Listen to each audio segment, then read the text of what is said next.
It's been 40 years since this book was published. Fear of Flying is the name of the book. About 20 million at least copies have been sold worldwide. Erica Jong is the author, and she joins us now on BookTV on C-SPAN 2. Miss Jong, this book has been described as pornography or a feminist treatise. How do you describe it? I think it's a novel about a woman trying to find herself. And what has interested me very much about this book is that all over the world it has been read in languages as diverse as Chinese, Serbo-Croat, and people identify with it. In the beginning, women more than men. Now, men as well as women. And they don't think it's a particularly raunchy book, although 40 years ago it had that reputation. In 40 years, it has never been out of print.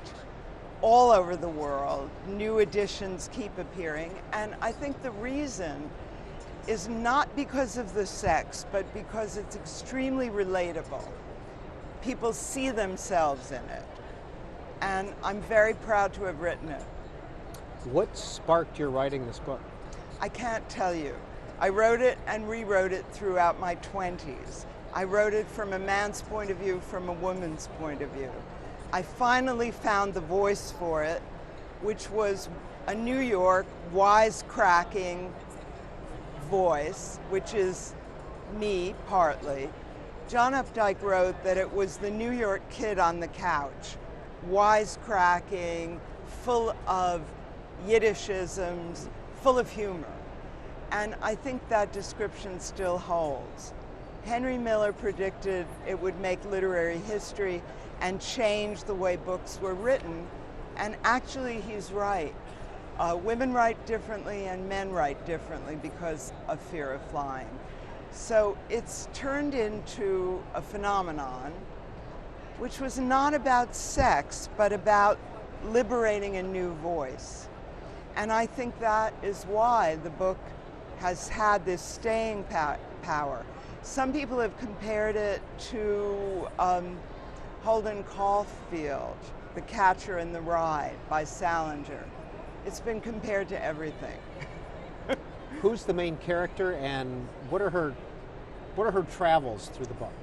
The main character is Isadora Wing, who's been married for 5 years to a psychoanalyst. She goes to a conference of psychoanalysts. She's bored with her husband, and she runs off with another shrink, sort of going from the frying pan into the fire, so to speak.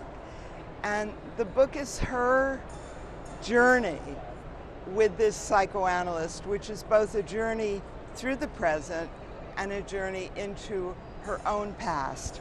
And during this journey, she finds out about herself, and so does the reader.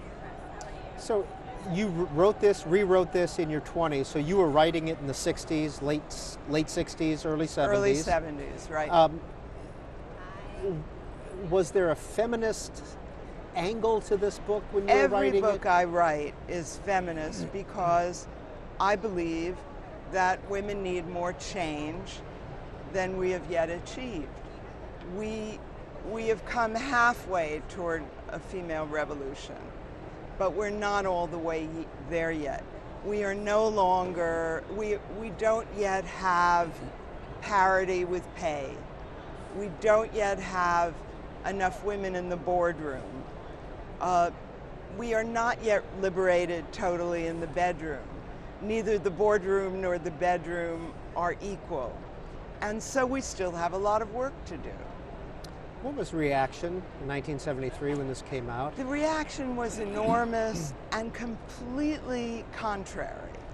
Some people loved the book, some people hated the book. I was called a mammoth pudenda, of all things. Which is what? I think it's really what we today can say is a vagina. In those days we couldn't. Eve Ensler liberated that for us. But there was the most different kind of response to this book. Some people adored it, underlined it, put asterisks in the margins. I have signed books that had so many underlined pages that there were almost no blank pages anymore.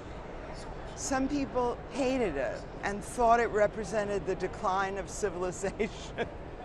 So that's a good thing, I think. When a book evokes so much feeling, you know you're onto something. You started off as a poet. I started out as a poet. I've published 8 books of poetry, nearly as many books of poetry as novels, but a book of poetry is like a rose petal down Grand Canyon. Who notices? My early books won all kinds of prizes that were also won by Sylvia Plath and W.S. Merwin and so on.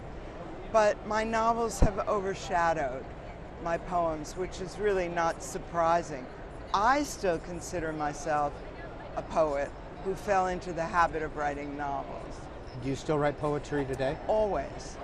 And I think my poetry may well be the best thing I do.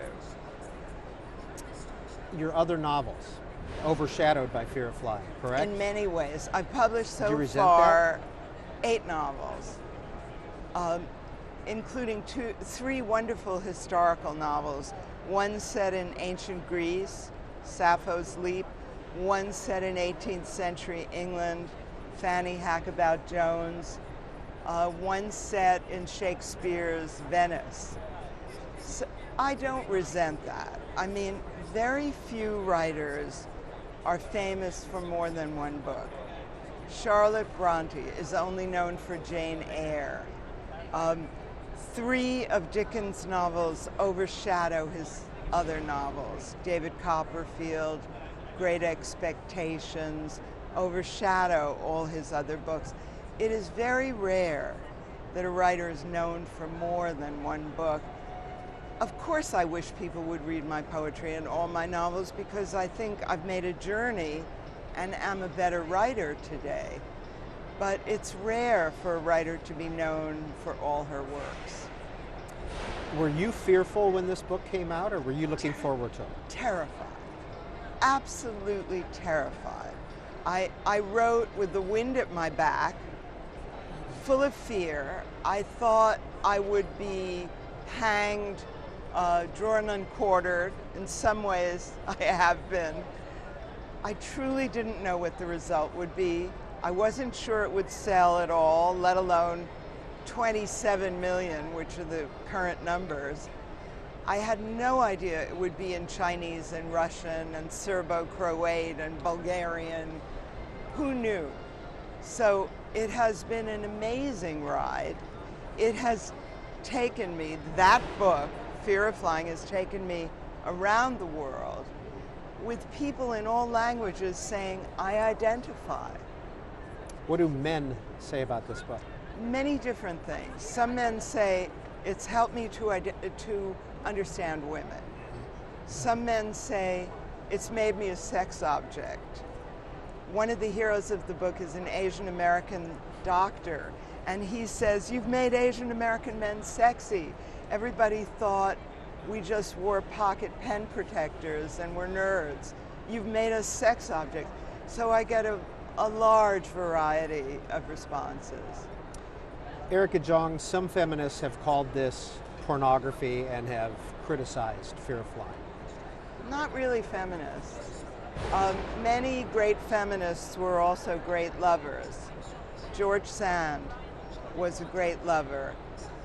Charlotte Bronte's Jane Eyre ends up happily married. I don't think that feminists have criticized the sexuality, but I may have been one of the first feminists to say that you can have equality and also love men. And my own life has proved it.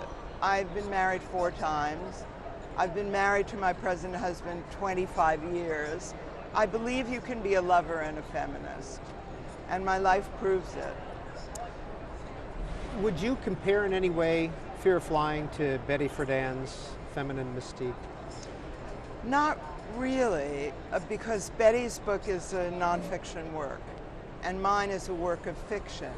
But again, I think there is one similarity in that we're both writing about restlessness, female restlessness, and a feeling that we have not yet achieved equality. We still want it, but our revolution